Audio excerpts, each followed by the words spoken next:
जय श्री राम मित्रों। आज हम लोग बात करेंगे कि क्या भगवान राम ने दहेज लिया था या उन्हें दहेज मिला था मिथिला में राजा जनक के द्वारा, उनके परिवार के द्वारा, उस राज परिवार के द्वारा। इस पर बात करेंगे। सबसे पहले तो आप आश्चर्य में ये होंगे कि दहेज शब्द वहाँ कैसे आ गया, उस समय में दहेज शब्द का प्रचलन कैसे आ गया। दहेज शब्द का प्रयोग वाल्मीकि रामायण में अनुवाद में गीता प्रेस ने कर दिया है। उसमें दहेज शब्द नहीं लिखा है, उसने लिखा है कि मिथिला नरेश ने दिया था कुछ राम को। क्या दिया था उस पर हम अभी बात करेंगे, लेकिन दहेज शब्द ये गीता प्रेस के द्वारा प्रयोग किया गया वर्ड है। ये वास्तव में वहाँ पे श्लोक में ऐसा नहीं है। अयोध्या कांड में 31वें अध्याय में वर्णन है कि जब भगवान राम को वनवास हो गया है तो वो लक्ष्मण से कहते हैं कि महाराज जनक के जो यज्ञ में महात्मा वरुण ने उनको जो दिव्य भयंकर जो दिव्य 2 धनुष दिए थे, 2 अभेद्य कवच जो उन्हें दिया था, और ऐसा तरकस जिसके बाण खत्म ना हो, अक्षय बाणों वाला तरकस, और 2 खड्ग, भयंकर जो खड्ग दिया था, वो आचार्य देव के पास से शीघ्र लेके आ जाओ, जो हमें मिथिला नरेश ने, राजा जनक ने हमें दिया था। तो उसमें तो दिया था ये शब्द का प्रयोग है। दहेज शब्द का प्रयोग गीता प्रेस ने कर दिया है। वर दक्षिणा शब्द का प्रयोग होगा उसके लिए। स्त्री धन और वर दक्षिणा में डिफरेंस है। जो हम लोग दहेज के सेंस में स्त्री धन का प्रयोग कर देते हैं, स्त्री धन वो थोड़ा ठीक नहीं है। स्त्री धन वो है जो कि स्त्री की माँ या उसके पिता, अगर जो स्त्री की माँ, जैसे अगर सीता जी को जो कुछ भी मिल रहा है, चाहे वो आभूषण हो, कुछ भी उनकी माँ के द्वारा, तो उनकी माँ को उनके माँ से मिला है या उनकी माँ को उनकी माँ से मिला है, वो भी स्त्री धन का हिस्सा होगा। और जो जनक जी अपनी तरफ से कुछ दे रहे हैं उनको सीता जी के उपयोग के लिए, उस पर दशरथ जी या राम किसी का भी अधिकार नहीं होगा। और ये सब प्रेम है। ये कि आज के सेंस में जो दबाव डाल के जो दहेज दिए जा रहे हैं उस अर्थ में नहीं, बहुत ही प्रेम से दिया गया होता है ये। और उसका प्रयोग स्त्री करेगी, वो निर्धारित करेगी कि वो उस स्त्री धन को अपनी पुत्री को देगी या पुत्र में भी वितरित कर सकती है। बिल्कुल उसका निजी मामला है, उसमें कोई हस्तक्षेप नहीं कर सकता परिवार के लोग। स्त्री धन वो होता है। वर दक्षिणा अलग है, वो स्त्री के लिए नहीं है, वर को दिया जा रहा है या वर के परिवार को दिया जा रहा है, लेकिन वो दबाव नहीं, प्रेमवश। यहाँ पर देखिए कि क्या दिया है उन्होंने, राजा जनक ने दिव्य धनुष दिया है। क्षत्रिय हैं, जानते हैं कि इसकी जरूरत पड़ेगी। और ये कब राम इसका प्रयोग करने जा रहे हैं, इसको बड़े ही सम्मान के साथ आचार्य देव के पास रखा गया है इन दिव्यास्त्रों को। और जब वो रावण के लिए, वध के लिए जा रहे हैं, वो तो जानते हैं, लोग न जाने, लेकिन भगवान को तो पता है कि वो जो लीला करने आए हैं, कि असुरों से लड़ने जा रहे हैं, वन के लिए जा रहे हैं, तो उस धनुष का उपयोग होने वाला है। पहले तो सीता जी की प्राप्ति ही धनुष भंग से हो रहा है, और उसके बाद फिर ये धनुष मिल रही। ये सब चीज़ें रामायण वगैरह में दिखाई नहीं गई हम लोग को, जो सीरियल दिखाया गया, जबकि ये बहुत महत्वपूर्ण फैक्टर है। महत्वपूर्ण क्यों है, अभी उस पर बात करेंगे।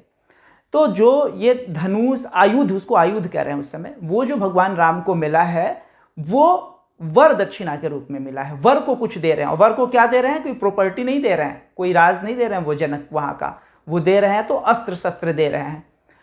तो इसी को देखते हुए आज के समय में जैसे कि डेमोग्राफी जैसे बदल रही है, मूल मुद्दा ये है समझाने का कि कस्टम और ट्रेडिशन को कोर्ट भी डिनाई नहीं कर सकता।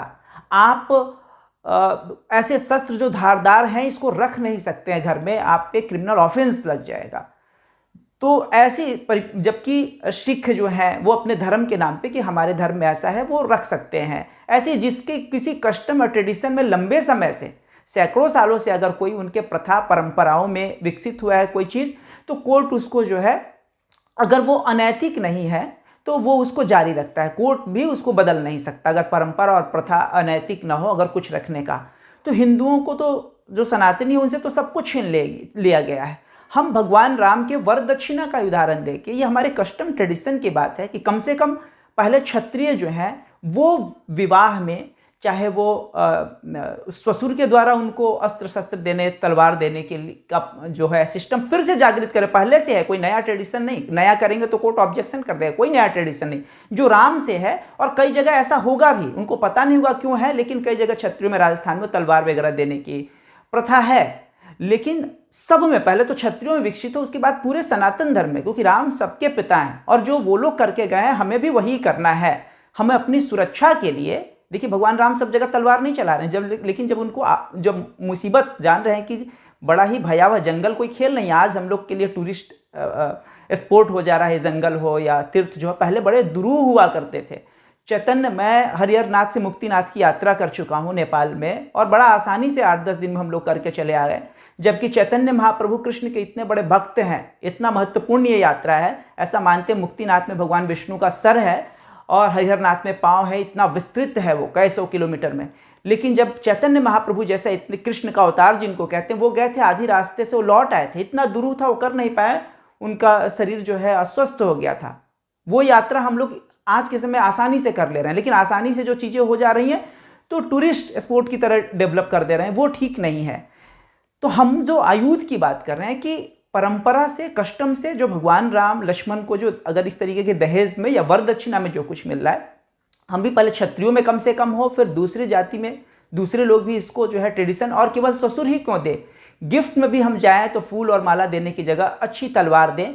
और कोर्ट कहाँ से करा सकते हैं कि अयोध्या कांड में 31वां अध्याय में 29 से लेकर 31 तक श्लोक है इस चीज़ को लेकर कि भगवान राम को जो दहेज मिला था, लेकिन वो दहेज उस अर्थ में नहीं है जो आज के अर्थ में दक्षिणा आपका संकल्प क्या है बोल के करोड़ों रुपये जो बिल्कुल से नाजायज़ लड़की के पिता से मांगे जा रहे हैं, वो उस अर्थ में नहीं है। ये प्रेम से है, ये कल्चरल है, और आप देखिए कि इसका सांस्कृतिक महत्व है। जनक ने जो दिया वो राम को काम आया, वो धनुष, उसी के द्वारा, उसी धनुष के द्वारा लक्ष्मण हो या राम हो, मेघनाथ भी उसी से मारा जा रहा है, उसी धनुष के द्वारा जो है भगवान राम जो है रावण का संहार कर रहे हैं, उन्हीं खड्ग के द्वारा असुरों का संहार किया जा रहा है। तो हमारे हिस्सा का जो ऑलरेडी पहले से रहा है, नया कुछ भी नहीं हो रहा है, जो हमारे प्रथा और परंपरा का हिस्सा था कि हम जो है वर दक्षिणा के रूप में जो देते थे, तो ससुर ही नहीं दूसरे लोग भी, आप भी किसी के विवाह में जाएं, हम लोग भी जाएं, तो एक ऐसा प्रथा परंपरा जो हमारी पहले से थी उसको पुनर्जीवित जागृत करने का प्रयास करें, वर दक्षिणा का उदाहरण दिखाते हुए शास्त्रों के माध्यम से।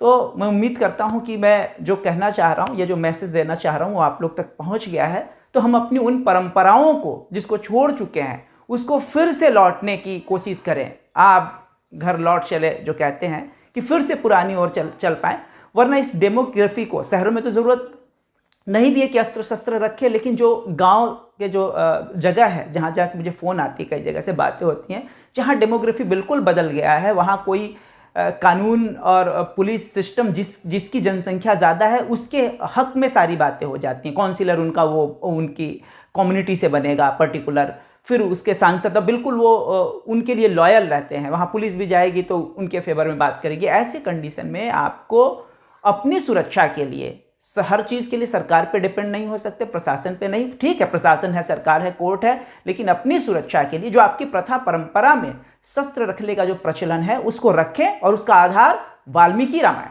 रामचरितमानस यानी वाल्मीकि रामायण में अयोध्या कांड में 31वां अध्याय खोल के स्वयं से पढ़ लें, और अगर कभी ज़रूरत पड़े कोर्ट पे तो आप इसको कोर्ट कर सकते हैं। ठीक है, तो भगवान राम को हम लोग भी दशरथ जी ने जो मार्ग प्रशस्त किया है, भगवान राम ने जो मार्ग प्रशस्त किया है उसको हम लोग भी फॉलो करें, अपने जीवन में उतारें, और घर घर में आयुध अपनी सुरक्षा के लिए हम रखें। इसी के साथ जय श्री राम।